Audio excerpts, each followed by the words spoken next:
Yeah. My name is Richard Syllaboy. I am an elder of the Mi'kmaq Nation. I am no longer a vice chief. I was voted out here a few weeks ago. And at my age, that's probably a good thing. Another 4 years would have been way too much for me. But I'm still out in the shop making baskets. And my family made baskets around here. When Aroostook County was the potato capital of the world. And mother used to, mother and the boys, I'm the youngest of eight, but the boys would work on the farm or cut pulp or anything, but they would help mother make baskets in the evenings. And they would make 10 dozen baskets, in a week. And we never had a vehicle to go and haul ash from a distance. So uh, all the ash that we used was all handy. Would strike off and on foot in the wintertime, take a sled and, hauled home a couple of sled loads of ash.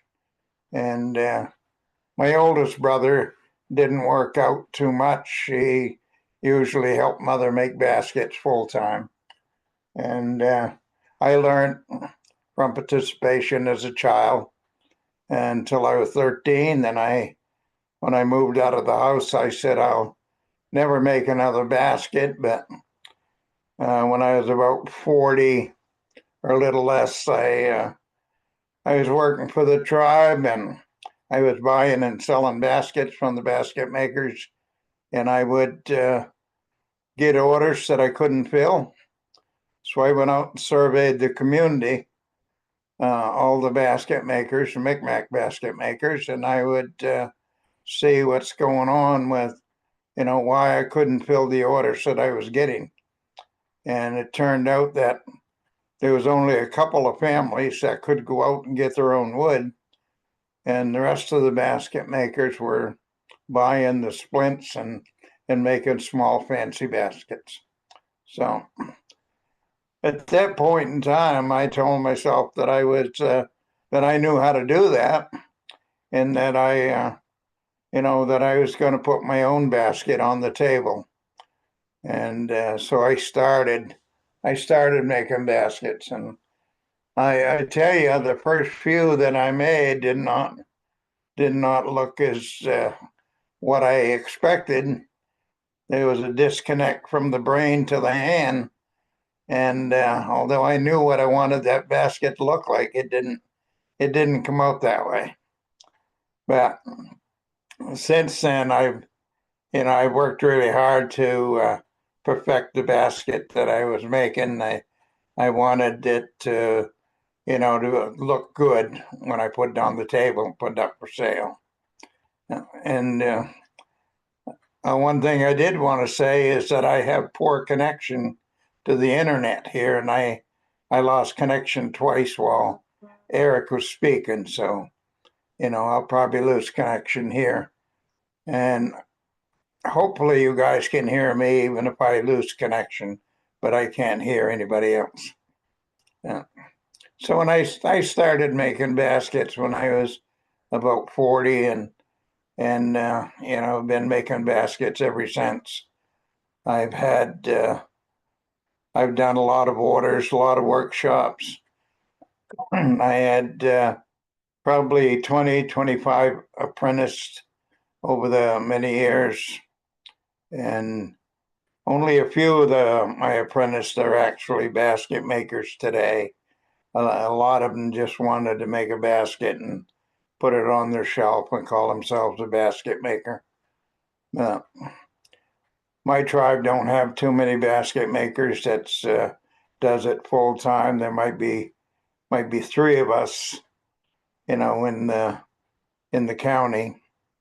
But in the early '90s, there was a survey done within the four tribes, and there was a little over 50 basket makers, and they were all 55 and older at that point in time. So it would only take another generation or so, and we wouldn't have had any teachers at all. So to combat that, we organized a Maine Indian Basket Alliance. So we did workshops in each community, at least one workshop in each community a year. And that was quite successful because a lot of people came out, to learn how to make a basket and, and to participate in basket making. So it was really good. Today we have difficult time. I couldn't go out with a sled or anything to, in my community and find brown ash. I could probably find a few, but not all the wood that we find is good for basket quality wood. So I go up north. I go up north and get my wood.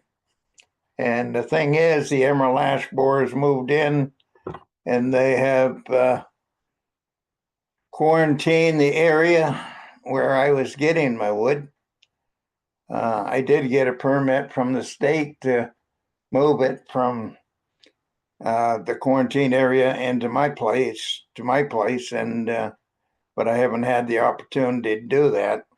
The ground was frozen when I put in for that permit, and now it's quite soft down there where along the river. So we haven't been able to get back down in there yet. Hopefully a little later on in the summer when it dries up some, I'll be able to go in and get some fresh wood. The wood that I'm using right now, I cut last fall, and it starts to dry up and it's a little harder to work with. But anyways, I see my large basket there that's at the Agricultural Museum here in Littleton, and it was something that we talked about. I wanted to put something in the museum that would stand out. We talked about having a little native village in one of the rooms, but with my procrastination and the fast that the museum was filling up, anyway, all the space was taken. We did find a corner to put the basket into, and it took almost 4 weeks to make that. And I had my son-in-law help me some. He never made baskets before, but he was willing to help me with the wood. And my 2 daughters came up, and they live in town here, handy. And they come up and they helped a little bit. And my daughter from Nova Scotia, she was over, and I had her as my photographer throughout the 3.5 weeks that it took. So, and with the emerald ash borer coming in, I'm not sure. I'm not sure exactly what's going to become of that, or how devastating that's going to be when it comes down. I have a tree line between my property and the property next to me, and most of that is white ash. So that's going to be very bare when the insect comes through here. And when I also had got an invitation to come to Bangor and work with the Bangor organization that's going to be cutting down the trees. And I explained to them that I have used green ash before in a lot of the trees that's growing there in Bangor, shade trees. Quite a few of those, I guess, is green ash. And, I'm willing to show them what's good for basket wood and what isn't. And hopefully, I'll be able to get some wood out of that for, to make baskets. If that insects come down through, quite heavy and covers the state of Maine, we're going to be looking for a way to preserve the wood. And so far, we haven't thought of a good way other than freezing it. But, it would take some doing to, to freeze, 50, 75 logs or something like that. We'd need a big walk-in freezer to hold something like that. My friend Ruby years ago, she would pound out the wood and get the splints, and she'd roll them up, dip them in water, and put them in the freezer. And later on, when she wanted some splints, she would take that out and let it thaw out. And those splints were good for basket making, even though they might have been frozen for 6 months or so. So it's it's all going to be a challenge, and hopefully we all work together. We'll be able to, replant some seeds and regenerate a little bit of some brown ash, and just trying to find a way to grow the brown ash that's not going to be attacked by the emerald ash borer, as we go. But, so, anyways, I'll let somebody else speak before my throat gives out. Thank you very much, Richard. I can't say enough, and we'll talk about Richard a little bit more about our program, but he's been a really very helpful partner in our efforts, and even beyond just before APCAW was created. But we'll talk about that in a little bit. But Elliot, if you want to go to the next slide, I'll just do a quick introduction of myself.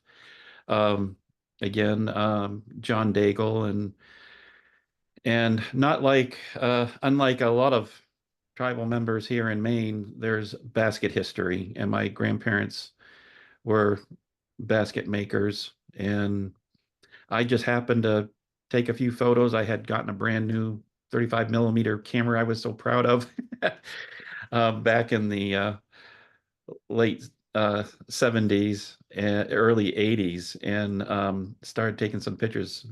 And I happened to capture a few photos of my grandparents making baskets, and it was an incredibly important source of supplemental income for my grandparents, like a lot of families, and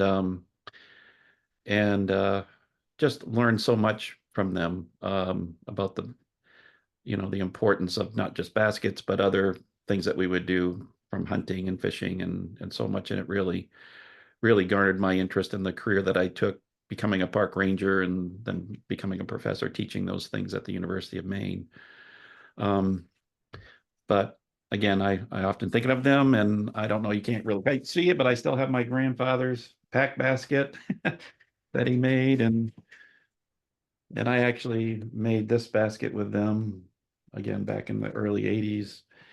And I keep telling Richard this, but it's in my memory, but I'm hoping that one of these days I can start to make baskets myself. And I've had the honor of being up in Richard's basket shop at his home, and getting some tips. And he's also been helping some of the students who are involved in the project learn more about the art of basket making.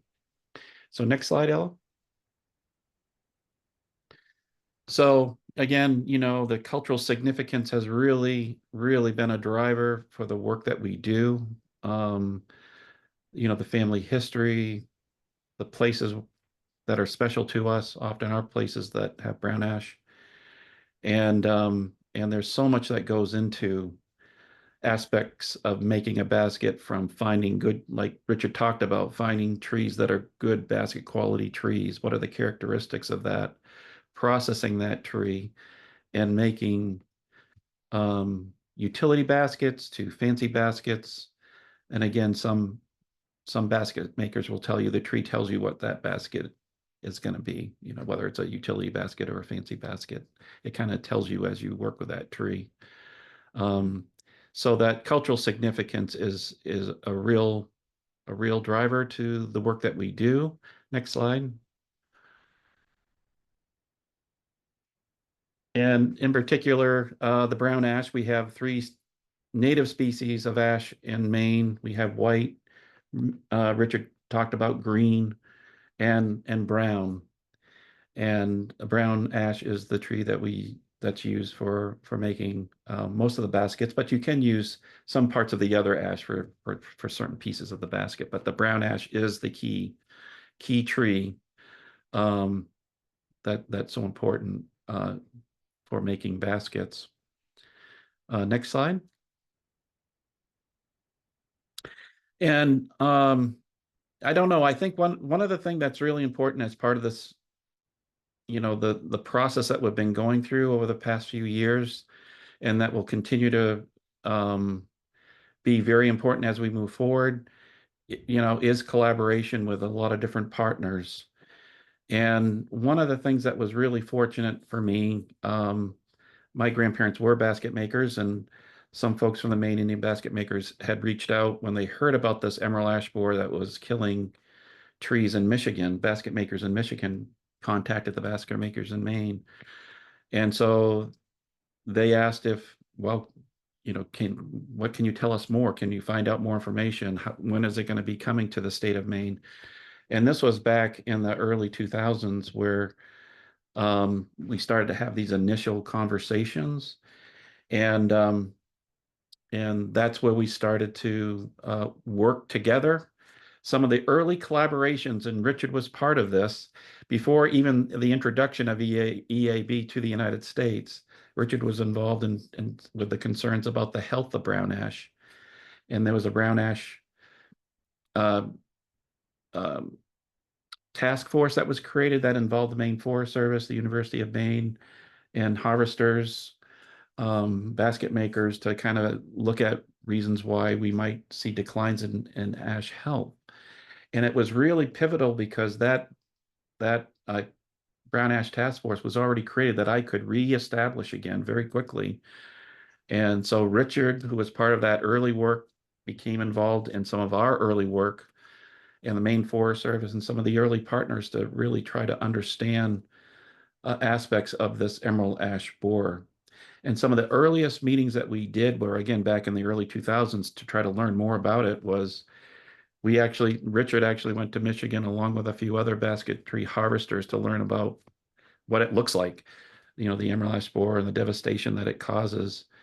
They met with researchers there in Michigan who studied the emerald ash borer, but really didn't know much about uses of the ash. And they had a pounding demonstration and talked about some of the cultural significance of ash there in Michigan as part of their trip. So some of these early meetings and cooperation and collaboration with some of the basket makers in Michigan was important, and also in New York with Les Benedict, who has been another really key partner with his previous work with black ash or brown ash, um, because he was propagating brown ash seeds and trying to regenerate the brown ash for his communities in New York even before EAB. So we had some people that were working in this area that were able to come together again and learn together, because there's still a lot of uncertainty, and Richard mentioned this earlier. There's still a lot of uncertainty about the effects that we're going to be seeing about EAB and what we might be able to do to protect ash. And we're going to continue to learn, and we'll talk about those strategies that we're currently working on. But some of these early meetings were very important, and we continue to have those collaborations today. Next slide. As part of some of these early meetings, again, we brought scientists from across the country here to the University of Maine, and an important part of that was not only the people doing research on ash and the emerald ash borer, but also what knowledge could be contributed from Richard and other basket tree harvesters about where ash grows, site conditions, and other aspects. And these meetings were incredibly informative, and lots of things were learned, and we were able to, publish some meeting reports and also some publications of some of our work. Next slide. So, like I said, the emerald ash borer was really first detected in Michigan back in the early 2000s. Likely it was there in the 1990s, but it eventually spread across the United States. And in 2018, it finally came to our state, not too far from Richard's location up in far northern Maine was the first detection of EAB. Um, and then it quickly was found in southern Maine, where it spread much more quickly down in southern Maine than northern Maine. Um, so it is spreading. The majority of our ash trees are still in a healthy state. It's something that I think I want to make sure that it's pretty clear. We're still going to see a lot of dead and dying ash trees, but you can see it by the red dots on that right-hand side. Those are the confirmed detections of EAB. And the blue sections are the quarantine zones that Richard talked about, where those are in place to really try to help slow the rate of spread of the emerald ash borer. And we'll probably continue to do that for the next few years. It will probably, that may change in the coming years once it becomes a little more spread out. But those are the current detections. We recently had a few new detections on Mount Desert Island near Acadia National Park and also in Belfast. So it's still spreading, and I suspect we'll see more satellite locations that will pop up this year as we do more monitoring and detection. Again, with the research that's being done, trying to predict the rates of spread, that helps with planning and our planning and management. Nate Siegert, who's another who works with the U.S. Forest Service, has been a really strong collaborator with our work. He's done some modeling with other researchers, and it's predicted that EAB will probably have about 75, will probably kill most of the brown ash trees, 75% of its native range here in the rest of the US, 75% by 2035, and more than 95% mortality by 2040. It's a relatively short window of time. That sounds very depressing. But I think what a key message to take away is that right now, most of our ash is still healthy, alive, where we might be able to be doing things. And also it gives us some window of time to do more research, implement strategies, and see if we can start to make some changes and some differences here to try to keep ash as a component of our forest. You know, what this shows is, though, that we really need to have a strong effort in the coming years, right? There's a limited amount of time that we have to really try to make some difference here. So next slide. And one of the things that I'm really pleased to see develop, especially over the past 5 years, I really see that there's really kind of an effort that's not only, it's not important, it's very important to the tribal communities as we've talked about, but there's so many other partners who are really interested in protecting ash and keeping it as a component of our forests. And we've been building collaborations, especially over the past 3 or 4 years, with other universities, nonprofits, and other groups that really want to try to take action to try to protect ash. And I don't know, it's really impressive. And I think this list, and this is just a small listing of folks that are partners at this point in time, but I think it's going to continue to grow. We were very fortunate in 2022 to obtain a grant from the U.S. Forest Service, and Ella's going to talk about the development of the APCAW program.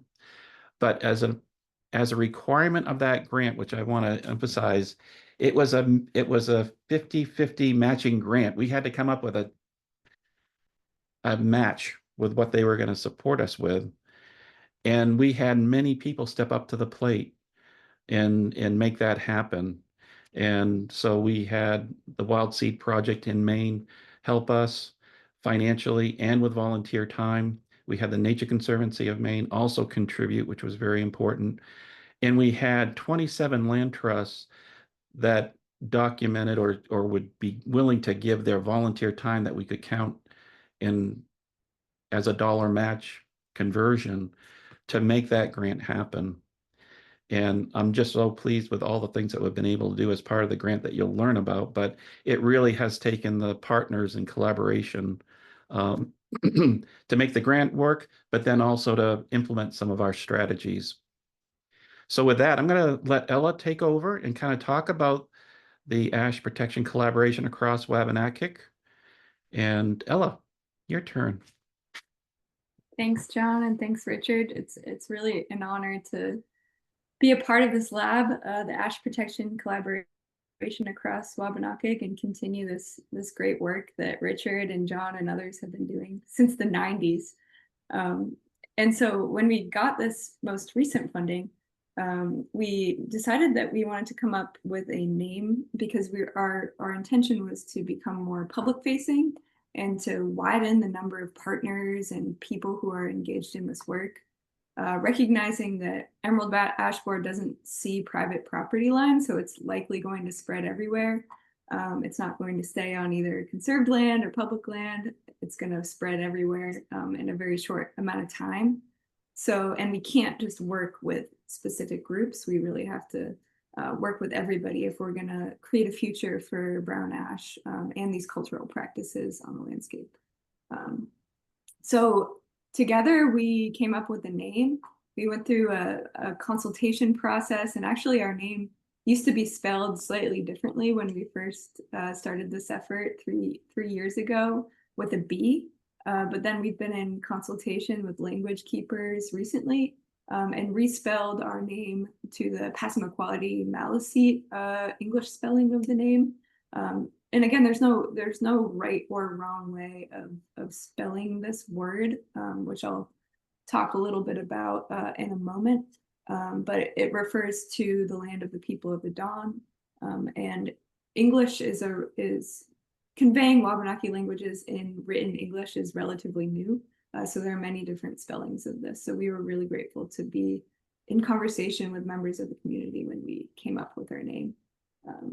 And our effort really hopes to bring forward Wabanaki priorities around managing ash, and also provide research-informed strategies for managing ash to all different partners across Maine.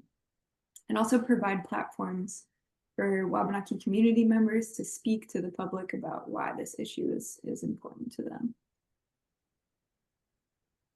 I skipped over a slide. So this is a map of Wabanakik, the land of the people of the dawn, or the land of the down. It also means Wabanaki territory.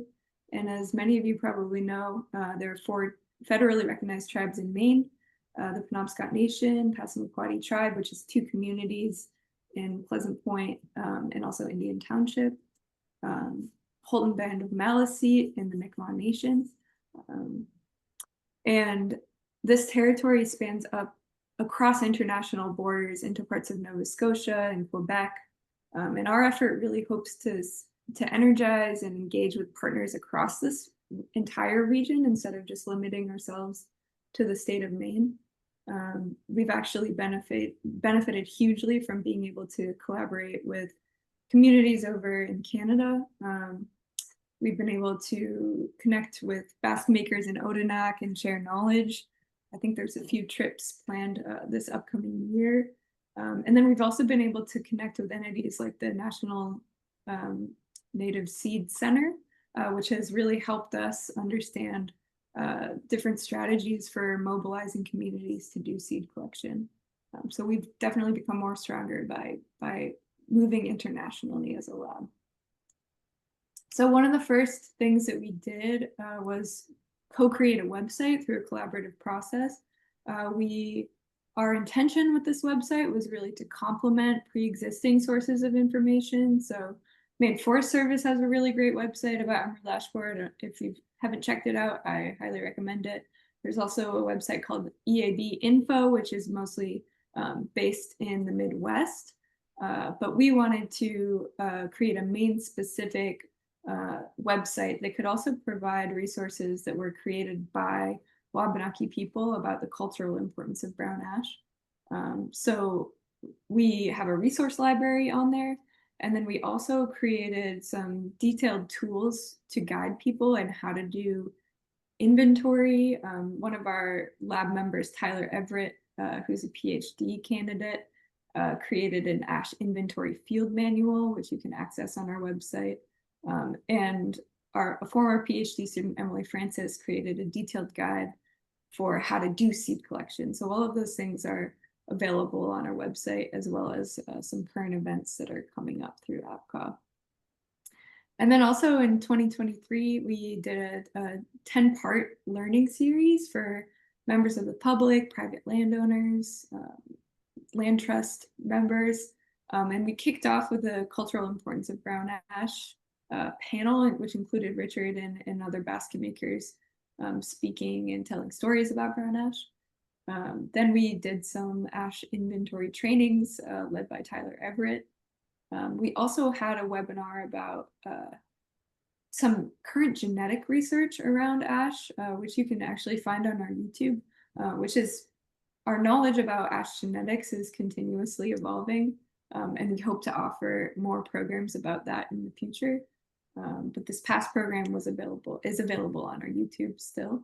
Then we also did ash seed collection trainings, both for tribal nations as well as for the public. And this picture is from one of those ash seed collection trainings. We had really good turnout. I think overall we reached about 914 people, and a lot of people about half of our participants came to more than 2 events. And then this past October, we got to bring everybody together, all of our partners in ash protection, and learn more from some of the genetic researchers, as well as some of the top researchers from schools like UVM. And the Forest Service came and gave presentations about the state of ash. And then on the second day, we really focused on the cultural importance of ash. And we had really good attendance, 250 people registered, and we reached people both online and in person. And then one of the highlights of the event was that we all got to share a dinner together that was catered by Katahdin Kitchen, which is, if you haven't checked it out, it's a really great Penobscot-owned catering company and restaurant.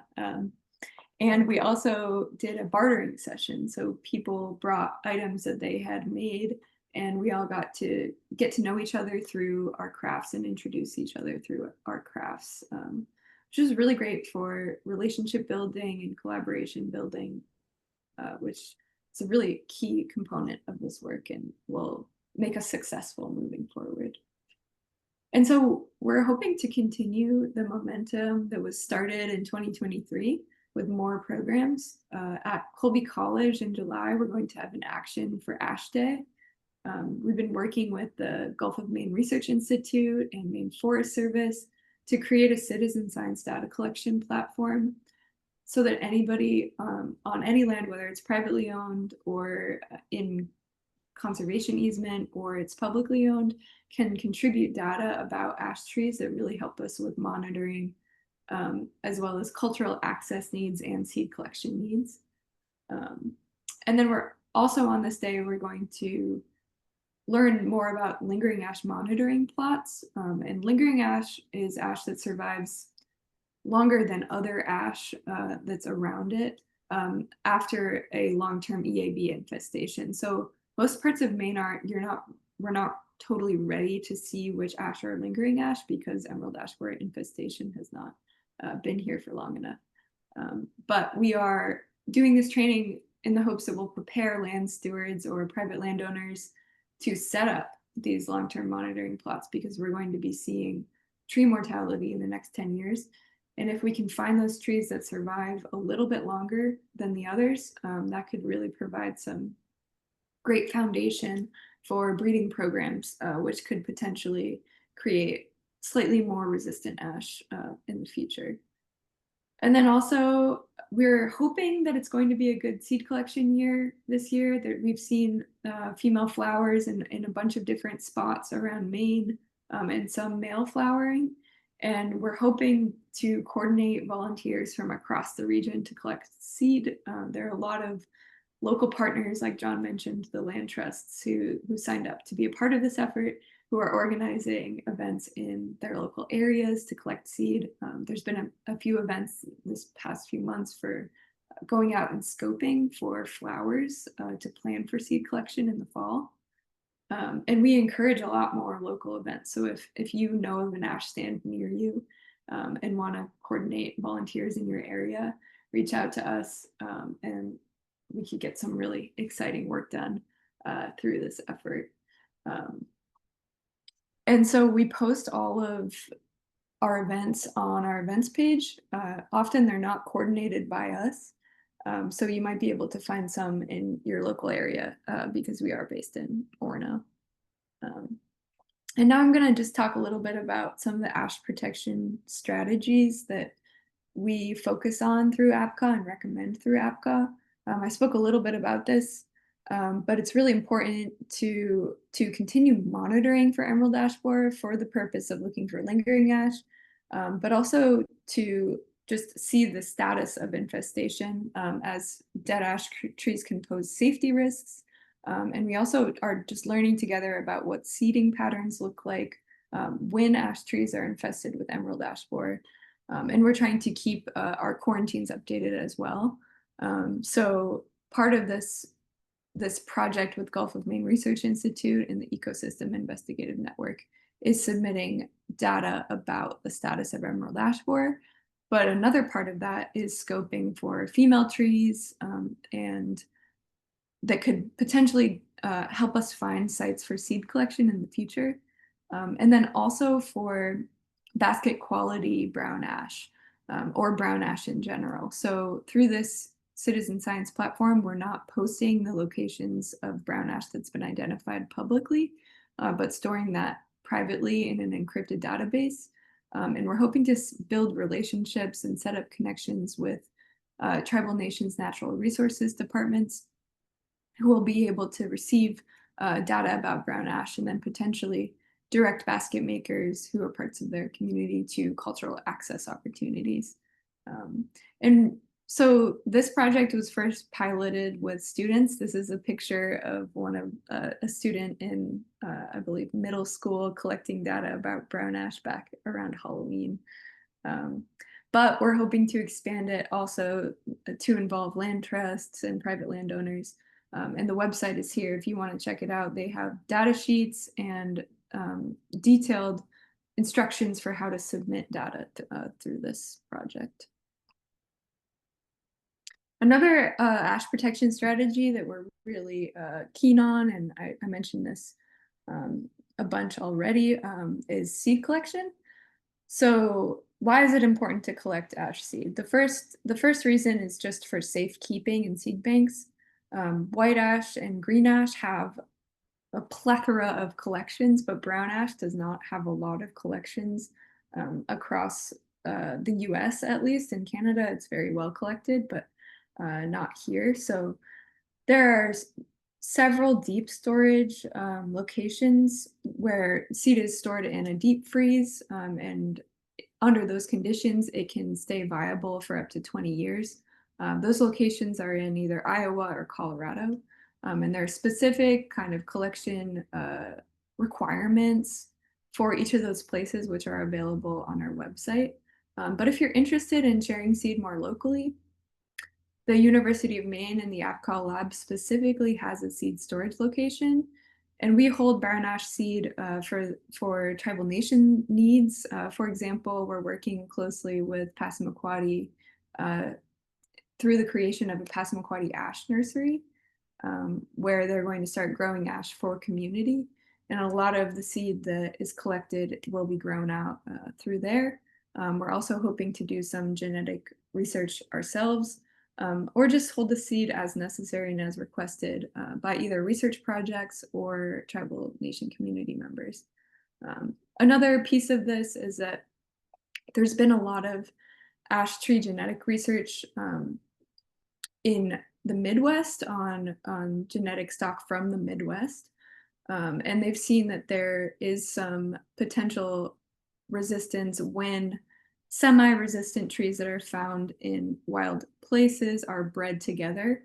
They can actually kill EAB in some cases But this isn't like pure resistance, but we're hoping that with long-term commitment and long-term research, we can bring together these trees that survive a little bit longer and create brown ash that may be less susceptible to emerald ash borer. But as I said, most of that stock has been tested in the Midwest, and we hope to do some progeny testing in the Northeast specifically in the future. And so we're collecting seed in the case that happens in the near future. We may be able to do some breeding programs in our backyard. And so if you're interested in helping out with seed collection, as I mentioned, Emily Francis created the seed collection manual, which you can check out on our website. Walks you through all the steps of how to do seed collection and also all the tools you need to do it. And something else I wanted to mention is that APCAW and our partners created a number of seed collection kits, which are these purple triangles all over the map. And you can actually check out ash seed collection kits to go out and do ash seed collection if you find ash in your neighborhood. And the time for doing seed collection is in September and October. So there's plenty of time to prepare for that. And APCAW is also developing a map to show the areas where we haven't collected any seed, where we need more genetic representation of the trees in that area, which are depicted in the areas in red. And we're also prioritizing areas that have emerald ash borer because it's likely that the trees in that area will not survive much longer. So we hope to collect their seed and store it for future research as soon as possible. And so as you can see, most areas of Maine are under collected. So we're really hoping to get many people out to help with this effort moving forward. As Richard and John talked about a lot, one of the key ash protection strategies is also supporting cultural resilience. So there are many different tribal nation communities who are working on archiving brown ash art and continuing basket making classes to keep the tradition alive and keep connecting people in those communities to brown ash. There are also experiments with storing basket making material like sinking logs in ponds and freezing, as Richard brought up. And then another key part of this is facilitating access opportunities. So if you're somebody who owns private land, who has brown ash on it or green ash, or you're a part of a conservation group that you know has brown ash or green ash, APCAW can sort of be an intermediary to connect you with basket makers who may be interested in harvesting that wood to support their cultural practices. And another key part of this is making sure that Wabanaki community members are at the table and empowered to contribute to ash management decisions across the state. As was mentioned, all of these lands in the Northeast are Wabanaki homelands. And it's really important that those communities are involved as decisions are made about the land moving forward. Another ash protection strategy that's often used is chemical injections. This is usually used in a municipal environment, but it can also be used in a wild environment. Usually trees are chosen based on their safety risk. I think Allison Canody talked a bit about this. And the most common chemical treatment is emamectin benzoate. Tyler wrote up this little comparison. So the estimated ecosystem services benefits of a tree are about $69 a year. And then the estimated treatment cost of protecting a tree from emerald ash borer is about $70, whereas the removal cost is over $200. So it could be multiple years of treating a tree before that cost actually becomes more expensive than removing the tree. And that's only taking into consideration the treatment cost, but when you consider the ecosystem services offered by ash trees too, that threshold becomes much higher. So if you have specific trees, especially female trees or seed-bearing trees, we think that this is a pretty good solution to make sure that those seed-bearing trees are kept on the landscape and can continue to produce seed, which will regenerate the next generations of ash. There are also 3 types of parasitoid wasps that are native to Asia that have been released across Maine by USDA APHIS. And these feed on emerald ash borer in their egg or larvae stage and kill them. And there's a number of sites where we're seeing biocontrol, that biocontrol is surviving and thriving across Maine, and that it is keeping EAB populations in check. Silvicultural treatments. This work is really being pioneered by Tyler Everett in our lab, who's testing the effects of different silvicultural treatments on multiple age classes of brown ash trees. But we're seeing some really promising results in encouraging the next generation of ash trees to come up with certain silvicultural treatments. And then we also think that it's really important to reserve specific ash trees. Many people, when they learn about emerald ash borer, immediately think, oh, well, we should probably just cut all of our ash. But if we cut all of our ash, then we won't know if some of those trees may have survived emerald ash borer and could have shown some slight resistance to emerald ash borer, and it could have provided genetic material for breeding programs of the future. So we recommend to not cut all of your ash and reserve some select trees so that we can keep ash on the landscape and keep those ecosystems stable for a bit longer at least. And so no one of these strategies is going to be the golden ticket to keeping ash on the landscape, and we really recommend that there's an integrated approach to ash protection. Using multiple of these strategies in one place can really help outcomes in the long term. And just not taking out that chainsaw and cutting down all your ash could really create a future for cultural practices and also all the ecological benefits of ash far into the future. And John, do you want to talk a bit about this last slide here?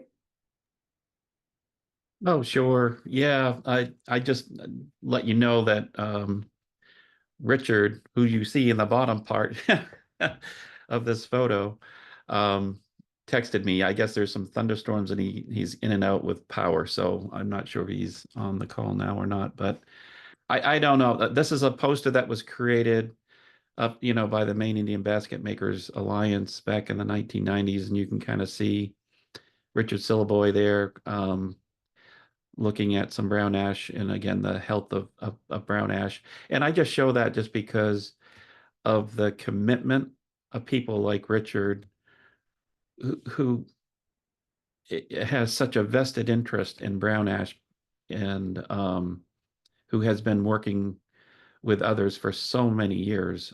It's just, I don't know, it just really impresses me. And it's not like other folks where brown ash and ash trees are just such an important part of their lives, and who want to continue to be involved and work together with others. So I just get inspired by Richard, who's really committed really a lot of his life towards this. So I like to show that.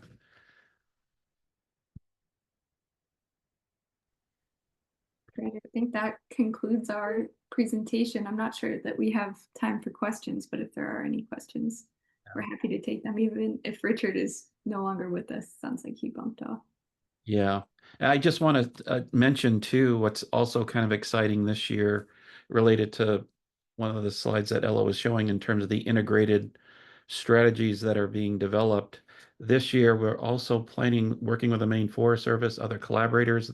Maine Audubon is also involved in this, where we're going to look at an integrated approach of using some chemical treatment on selected trees in combination with biocontrol releases. And the idea behind this has multiple facets. One is by injecting the tree, you're protecting those trees. and they're going to be still providing a potential natural seed source into the future. But ultimately, the long-term goal is hopefully the biocontrol may establish itself enough so that perhaps we may not need to continue to treat and protect trees by chemicals. If we can kind of get more of a balance between, you know, the emerald ash borer numbers coming down, so that the trees can have more protection. And that way it's not just inundated by EAB. That's the idea. And again, that's going to take several years to kind of see how well it works. But this is just one of the other experiments that's in place and strategies that are being employed now where, you know, we really want to try to make a difference and try to keep ash as a component of our forest. And this experiment here is focused on keeping our forest in kind of in a natural forest setting. So everyone can stay tuned for that as that work happens. But yes, if there's any questions, would be happy to answer questions that people may have. Thank you so much, you two. Yeah, we miss Richard. I don't think he was able to come back in, the technical difficulties in the storm and things like that. So appreciate that.